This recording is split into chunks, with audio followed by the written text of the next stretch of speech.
Right. I'm sorry the titles on this are not professionally done. It's the only way I can do it.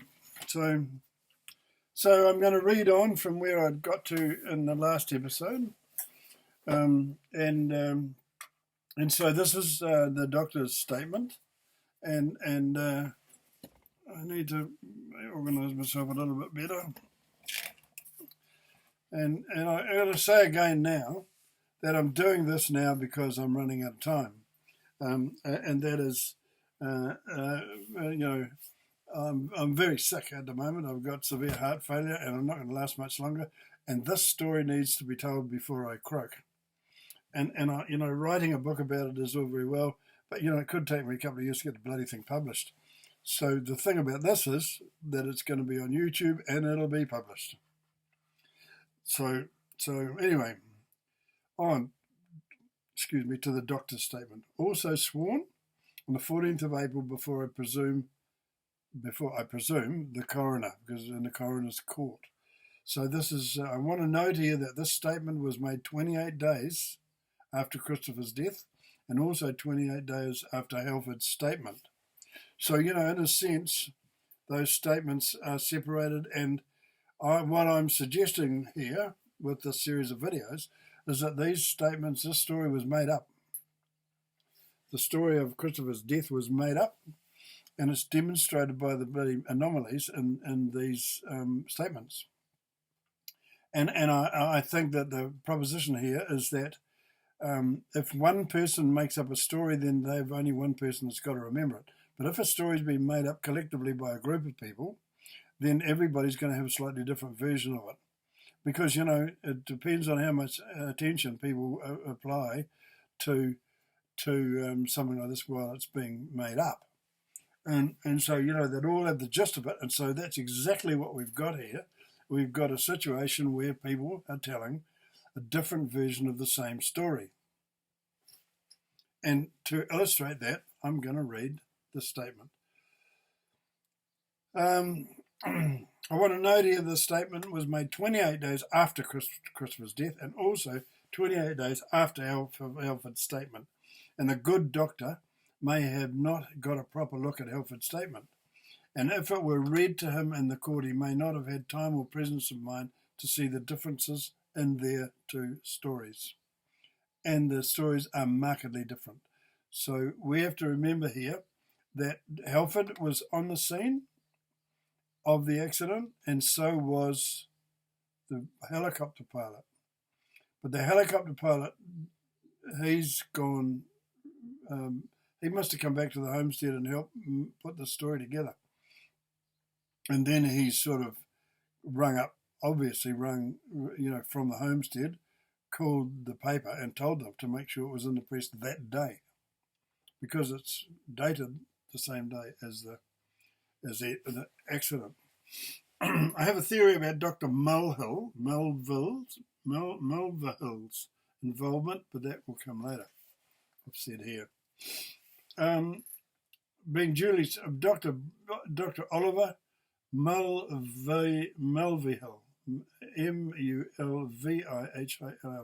being duly sworn, safe. I'm a duly qualified medical practitioner, registered and practicing in Takapau.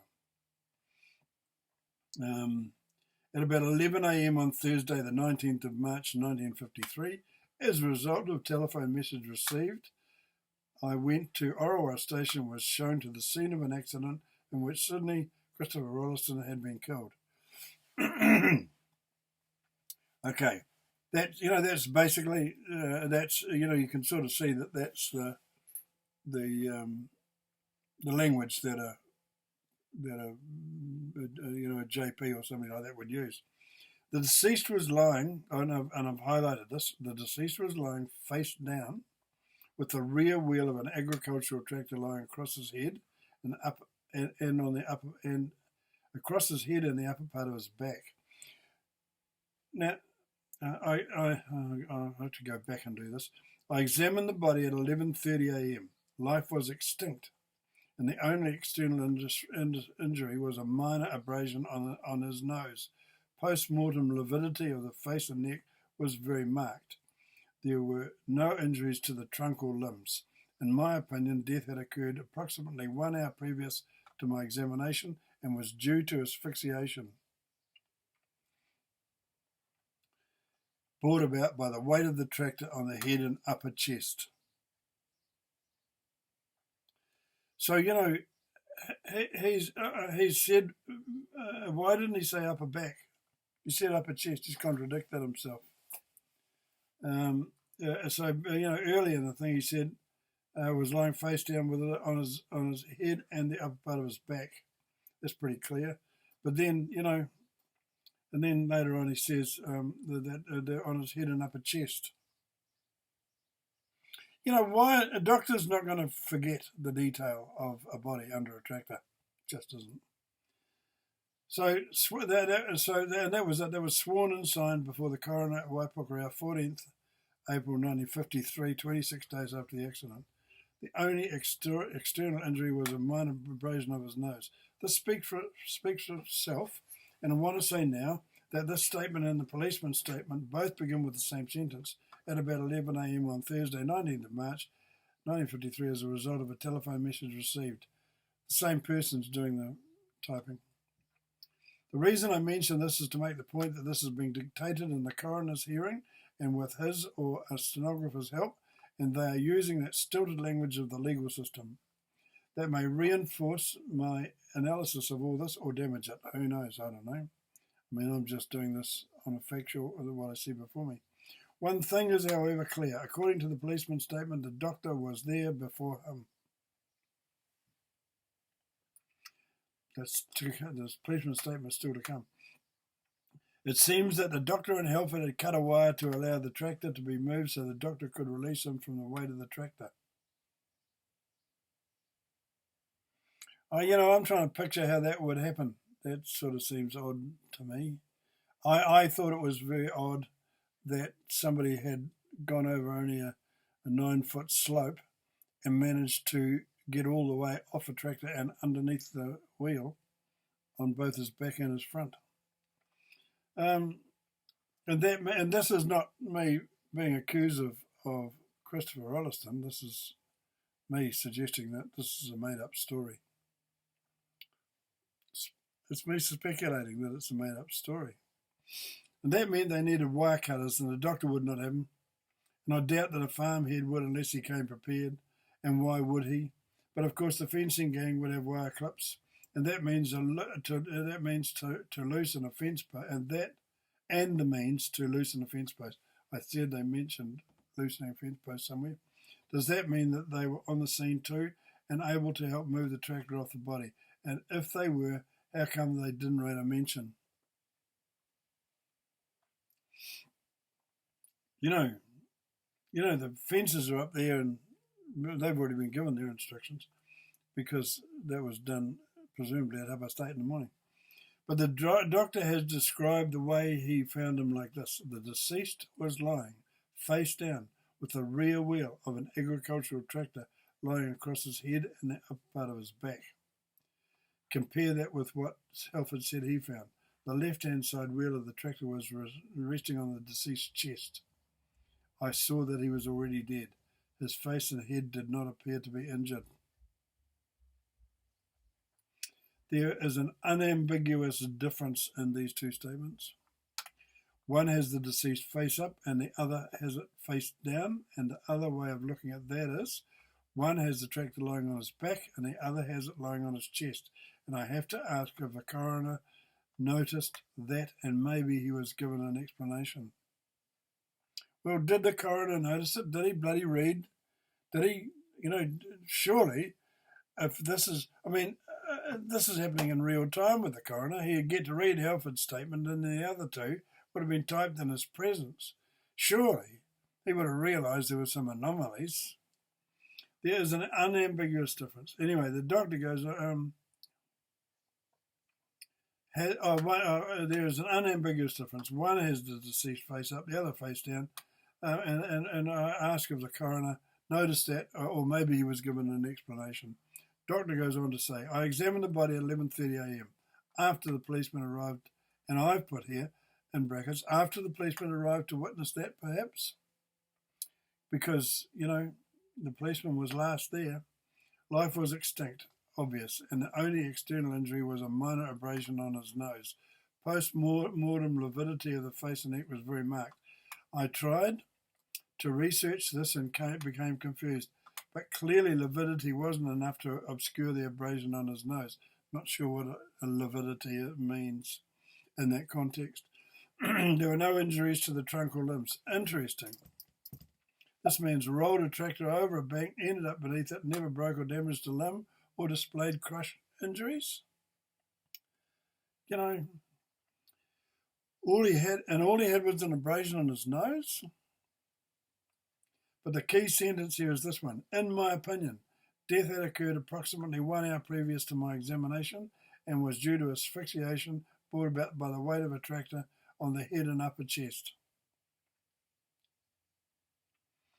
That puts the time of death between 10 a.m. and 10:30 a.m., in his opinion, based on what experience.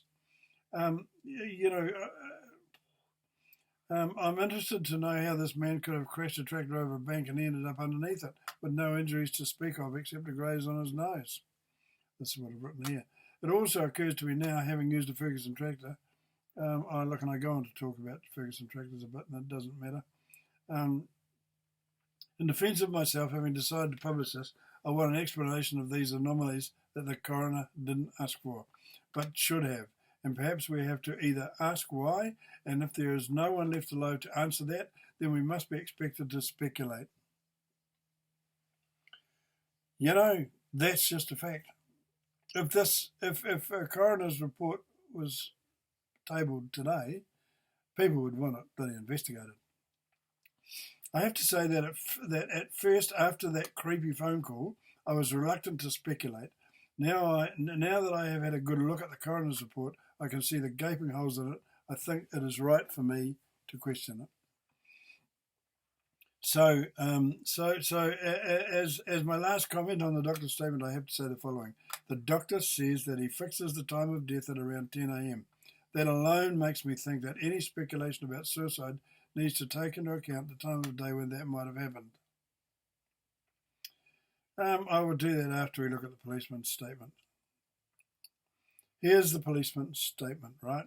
Remember, the policeman's statement and the doctor's statement were both made in the coroner's hearing and sworn on the same day, 28 days after Christopher's death, and after Halford's statement, and after the press release by the pilot of the plane. Sydney Tucker is the policeman, being duly sworn, saith, I am a police constable stationed at Takapau. Shortly after 11 a.m. on the 19th of March 1953, as a result of a telephone message received, the identical wording, I went to Orawara Station. I proceeded along Aorangi Road, a public road running through Orawara Station, and met some station hands who are employed there. Excuse me. I was driven across a paddock to the end of a narrow road which had been made for servicing the back end of the station. It is a clay road with about 10 or 12 feet of level surface and had been made with a bulldozer through this private property. About half a mile from Aorangi Road, I came upon a scene of an accident in which Sydney Christopher Rolleston had been killed. Dr. Melville was at the scene when I arrived. I found that an agricultural tractor with rubber wheels had left the road and rolled down a bank, coming to rest against a post and a wire fence. The body of the deceased was lying face down, with his head touching the right-hand tyre. So the body of the deceased was found face down, whereas Halford's got it face up, with his head touching the right-hand wheel tyre. So, that's sort of different to... that sort of fudges, what the policeman saw. I would have thought a policeman would be far more detailed than a doctor with the position of a body. A post in the fence had been loosened and the wires of the fence had been cut to allow a tractor to move a little further down the hill so the body could be released. I assisted in the removal of the body to the road above, where Dr. Melville made an examination in my presence. The body had all the appearances of death by asphyxiation. At the point where the tractor left the road, therefore, At the point where the tractor left the road, therefore, is about 12 feet of level road surface, and there was no apparent reason for the tractor leaving the road. I agree with the explanation offered by witness Halford, in that the deceased may have been watching the operations of an aircraft flying above and had his attention diverted from the road on which he was travelling. So you see, even the policeman, gives Halford the credit for the whole story. Sworn and signed by Constable Sydney Tucker. I think that's a very cursory statement coming from a policeman because, they can get pretty complex with what they write sometimes, trying to make themselves important. But there's a note here about the condition, but there's another note here about the condition of the tractor because it was examined by somebody and they said it was in perfect condition. This statement was sworn and signed, and so this is also part of this coroner's report, but it's unimportant to all of this. Policeman is the first comment I've made about this is this. This policeman is stationed at Takapau, a small town no more than 5 kilometres from the scene of this accident, and yet the doctor arrived before him. That tells me that he was not rung until the doctor got there. Well, it could be very relevant depending on how we see the anomalies we can clearly see in these statements. Perhaps a family who would be making the rules about the use of the phone at the homestead wanted the doctor first before committing to involving the police. So, this story may have been being generated before the policeman got there, and then the policeman was expected to go along with it. The policeman said he was driven across a paddock rather than up the road from which the accident happened. What does that mean? What did they drive him across? Did he ride across the paddock on a loading tray of a tractor, or was there a Land Rover there by then? If so, who was driving it? Because they were a witness too. He then describes the road that the tractor had left as being 10 or 12 feet of level ground. Why would somebody drive him across the paddock when this happened alongside a bloody farm road? Was that his way of describing the road? Maybe. This seems insignificant, but I believe it could be very significant. The significant thing could be that it agrees with Halford's statement. Kind of. He talks about the tractor rolling over to lean against a post, and this just repeats what Halford and the doctor have said. Then there's this, an incomplete statement from the policeman. The body of the deceased was lying face down, with his head touching the right-hand wheel tyre. We have to assume that he is not talking about the head touching a front wheel, but he at least agrees with the doctor that the body is lying face down. He also talks about the cutting of wire and loosening the post in the past tense. So he knows the wire cutters are on site and that has all been done. That means at least 15 minutes. That means he was at least 15 minutes after the doctor. That is, if in fact the doctor was summoned at the same time as the policeman. He helps move the body to a flat surface so the doctor can examine it. Does this mean that the doctor didn't examine it in place? And is that important? He agrees that the body had all appearances of a death by asphyxiation. Seriously? Is he somehow qualified to make that assessment, or is he just agreeing with the doctor? He agrees that the road surface was flat and there was no apparent reason why the tractor went off the road. He also agrees that Halford's statement of what caused the accident is the most likely answer.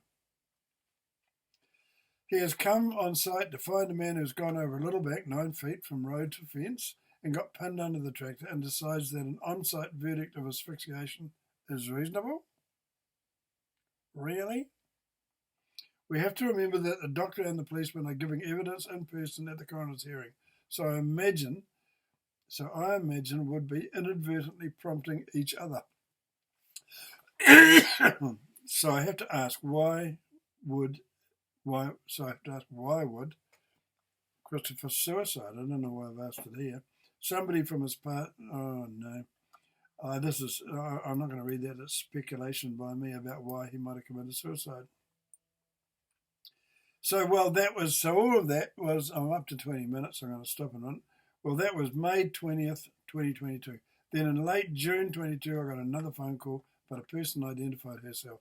At this point, I'm not going to disclose her name, but I have it, and I have her phone number. But I do have her name and her phone number, I've said here, and her email address. I have agreed not to identify her, but she agrees that somebody might be able to identify her from her story, and she seems okay with that. I have actually asked her. We will decide later what to do about that, because disclosing her name will put her in the centre of a storm of speculation.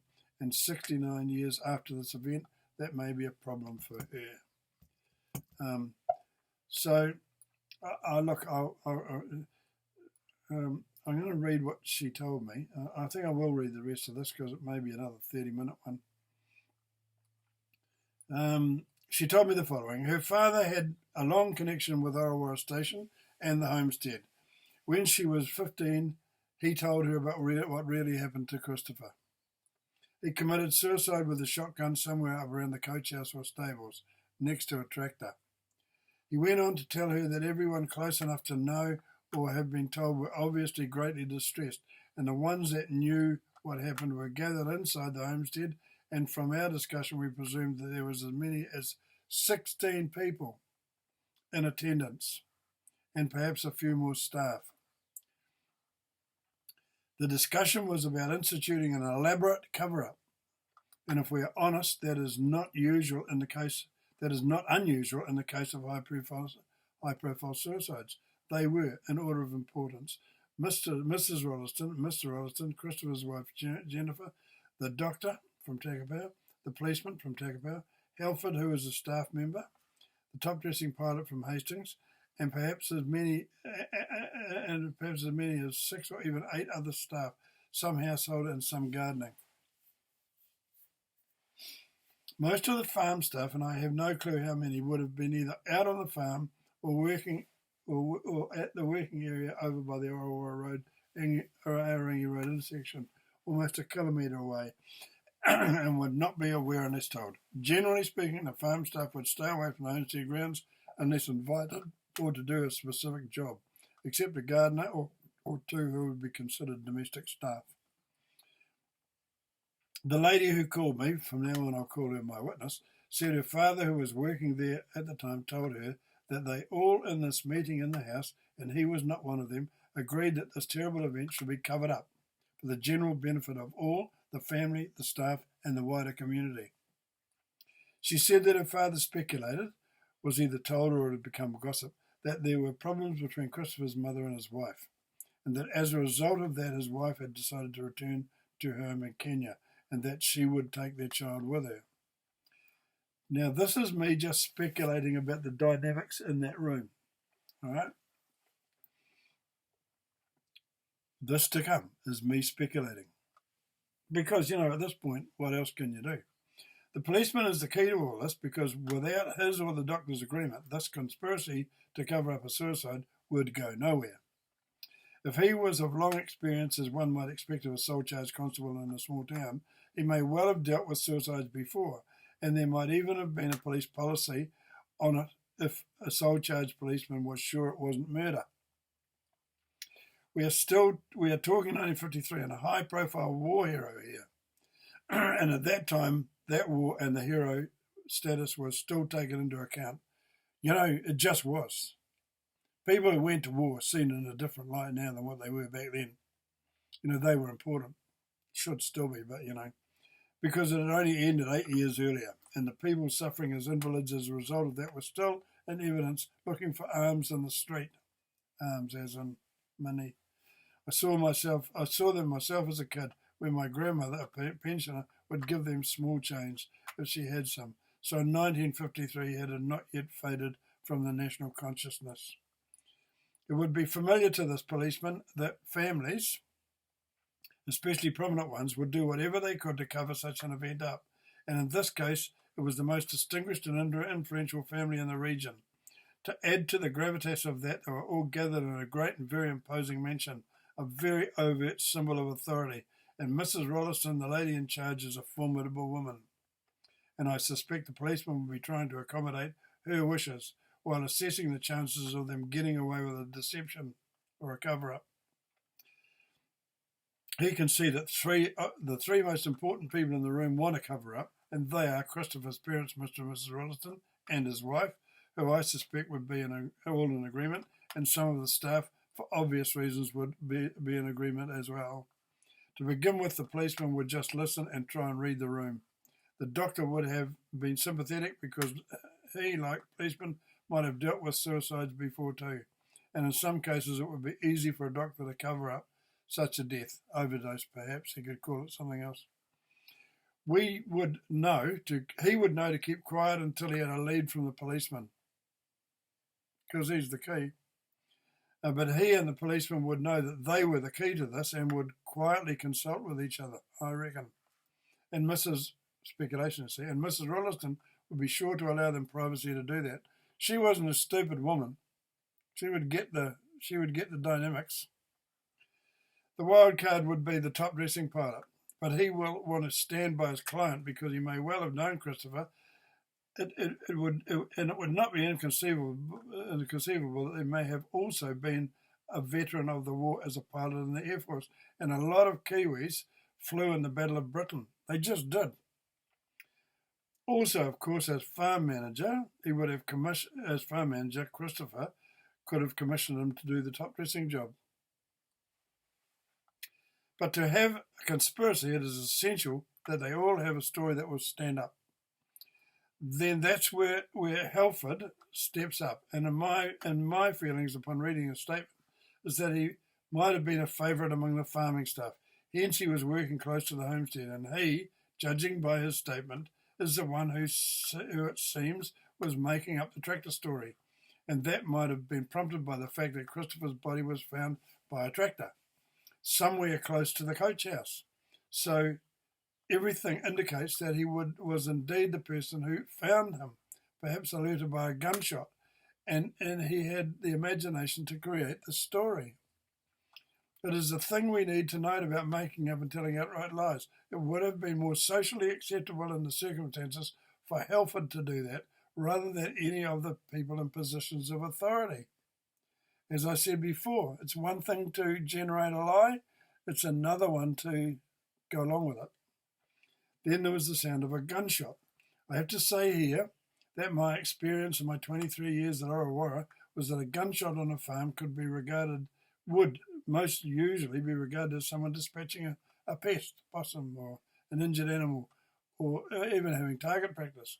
So Halford, who clearly knows the farm and environs well, seems by his statement and all his speculation to be able to cook up a good story. And it is all there in his statement. His story is the one that tells the story, his statement, including locations. And to curry favour with the boss, Mrs. Rolliston, he could have elicited the help of the top dressing pilot to make sure that the story was in the Herald Tribune that same day. As it was, it is reproduced word for word further back. Okay, I'm going to finish this now, 28 minutes, and I'm going to go on with some of my speculation around all of this, because the next one will be called Then There's the Fallout for the Homestead. But I think that for anybody who has watched this and who feels as though they want to check it, you just have to go to the archives in Wellington with Christopher's name and the date. So it was the 19th of March, 1953, and his name is Sydney Christopher Rolliston, and you will get that statement. Right, 29, we're just coming up for 30 minutes. I was hoping that would be done in 20, but it's not. The important thing here is that it's done, because if I kick the bucket in the next bloody week or so, which is possible, it's done and it'll be on YouTube, and so what's to follow this really is just story. Thank you. I'll wait till the 30 minutes, 51, 52, 53, 54, 55. All right. Thank you.